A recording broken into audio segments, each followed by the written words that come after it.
Mucho se habla de la cocaína en estos días, pero poco se habla de su origen, de cómo inició todo el caos en países como Colombia, Perú, México, etc. Así que en este especial de mi canal, La guerra contra el narcotráfico es una farsa, vamos a desmitificar esta droga de una vez por todas y vamos a explorar su historia desenmascarando la farsa alrededor de su prohibición. Así que quédate conmigo.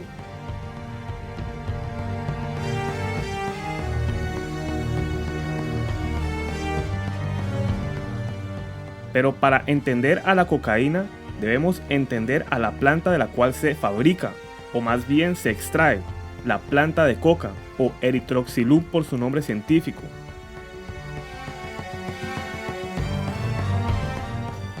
Esta historia empieza entonces miles de años atrás en la región andina suramericana, cuando los primeros humanos llegaron al continente.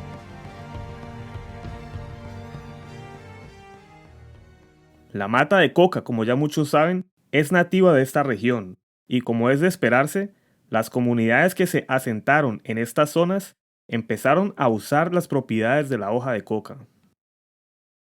A esta hoja se le dieron gran variedad de usos en las culturas precolombinas. Por ejemplo, las comunidades suramericanas la usaban como estimulante para realizar sus trabajos diarios, ya que esta hoja les aumentaba la energía, pero también los alimentaba y les calmaba el hambre. En el caso del trabajo a grandes altitudes, como La Paz en la actual Bolivia, o en las regiones montañosas de los Andes peruanos o chilenos, la hoja de coca ayuda a las personas a adaptarse a las condiciones de baja presión y bajo oxígeno de estas regiones altas. Es decir, la coca fue desarrollando una relación muy estrecha con el trabajo diario y por ende era consumido mayormente por la clase obrera suramericana. De esta forma, su consumo se fue convirtiendo en algo habitual entre las comunidades nativas de las zonas a grandes altitudes, o en otras palabras, las regiones montañosas de los Andes, donde las culturas chibcha, quechua y aymara dominaban la escena. La hoja de coca era usualmente masticada para poder succionar el jugo de la hoja. En este punto es importante observar a la coca desligada de su derivado químico, la cocaína, ya que la cocaína es solamente uno de los alcaloides que posee esta hoja, pero no es el único. La hoja de coca posee un total de 14 alcaloides, es decir, la cocaína es solamente una muy pequeña parte de la compleja hoja de esta planta. De hecho, la concentración de cocaína está usualmente alrededor del 0.5% por hoja, aunque algunas variaciones alcanzan a tener un sorprendente 2%. Pero esta planta no solamente posee alcaloides, sino que también posee una gran cantidad de vitaminas, como la vitamina A, E, C, B1, B2, B5, ácido fólico y B16. Además, también posee calcio, cobre, hierro, magnesio, manganeso, fósforo, potasio, sodio, zinc y antioxidantes. Esto hace que la hoja de coca tenga ciertas propiedades muy importantes en la medicina, lo cual fue igualmente explotado por las comunidades nativas suramericanas durante miles de años. Por ejemplo, la hoja de coca ayuda a prevenir la caries, a prevenir el mal de altura y enfermedades del corazón, pero también sirve para tratar enfermedades respiratorias como el asma y la bronquitis, e incluso se habla de que ayuda contra el cáncer de colon. Ayuda también contra la depresión, la oxigenación cerebral y, en fin, existe una lista muy larga de bondades medicinales que esta planta puede ofrecer. Así que como es de esperarse, las comunidades indígenas que usaban las propiedades medicinales de la hoja de coca le empezaron a dar un lugar muy especial en sus vidas diarias y asimismo en sus culturas, a tal punto que esta planta empezó a ser venerada y a jugar un papel espiritual y religioso muy importante en estas comunidades. Para ellos, la planta de coca era un regalo de los dioses.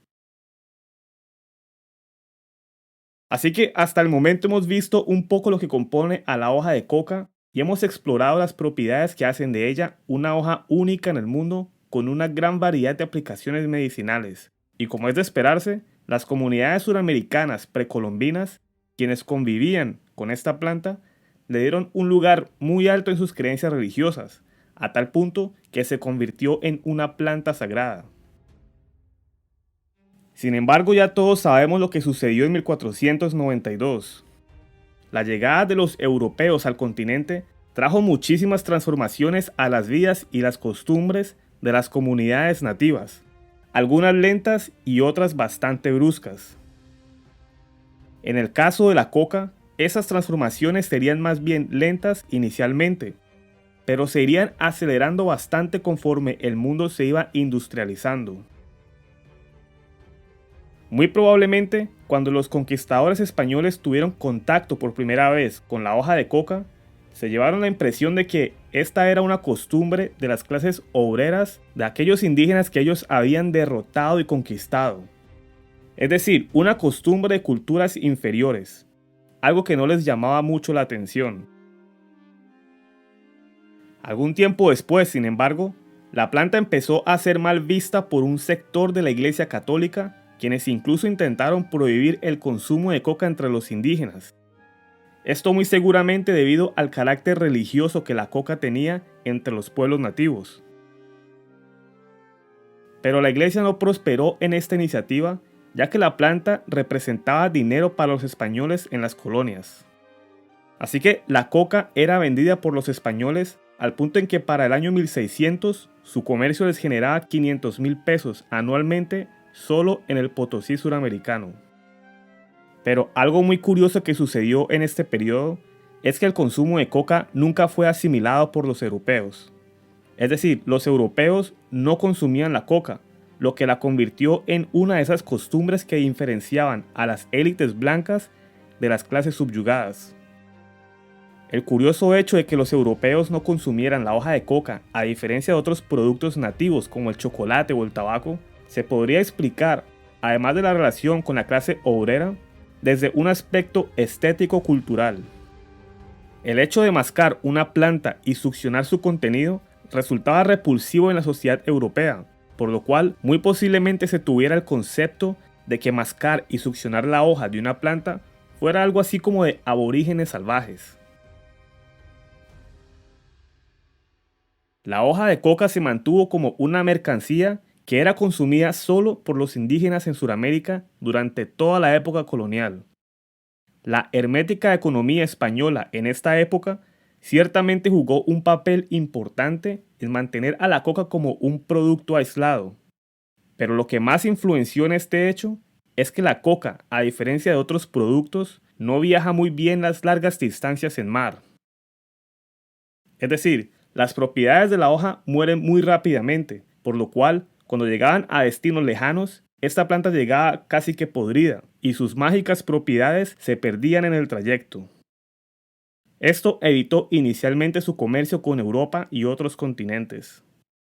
Por este motivo, una vez independizadas las colonias españolas en América y derribado el muro comercial español, los intelectuales europeos aprovecharon la recién ganada independencia suramericana para explorar y ver con sus propios ojos de qué se trataba esta mística planta de la cual tanto habían escuchado hablar. Grandes personajes del mundo científico de la época experimentaron con la hoja de coca, incluso desde principios de los 1800, cuando España aún dominaba el continente. Personajes como Alexander Humboldt, a finales de la época colonial, o Richard Spruce, el famoso botánico inglés en la década de los 1850s. Así como ellos, fascinantes historias de aventureros europeos que se adentraron a la jungla suramericana para explorar los efectos de la coca, inundaban al viejo continente. La curiosidad se estaba apoderando de Europa al mismo tiempo en el que las corrientes científicas de la época se encontraban en su proceso exploratorio más álgido. Además, la moda de la medicina europea de la época eran las hierbas medicinales. Recordemos que en este tiempo también se hacían experimentos con el opio asiático, cuyo procesamiento químico había logrado producir morfina en 1820. Sin embargo, a diferencia del opio asiático, en el caso de la hoja de coca, el problema seguía siendo el mal estado en el que llegaba a Europa, razón por la cual Algunos europeos ni siquiera creían en dichos poderes míticos de la planta, ya que sus propiedades perecían durante los largos trayectos por mar, desilusionando a muchos curiosos. Los incrédulos en el viejo continente empezaron a ver a la coca simplemente como un vicio de culturas lejanas, algo así como el opio de los chinos. Sin embargo, un químico y profesor alemán llamado Friedrich Wöhler de la Universidad de Göttingen, decidido a desentrañar el secreto de la mágica planta sagrada, mandó a traer un cargamento de hojas de coca lo mejor curada posible para soportar el inclemente viaje por barco. La tarea se la encomendó al comerciante especializado Dr. Karl Scherzer, con instrucciones explícitas sobre el fin científico del cargamento. La cantidad encargada por Wöhler era además la más grande jamás vista en Europa hasta el momento, 15 kilos de hojas de coca, aunque otras fuentes dicen que fueron 30 kilos. Si Wöhler era exitoso con este cargamento, sería el responsable de un gran logro científico al dar paso al descubrimiento de la cocaína. Así que si quieres saber cómo le fue a Wöhler con este experimento, no te pierdas el siguiente video.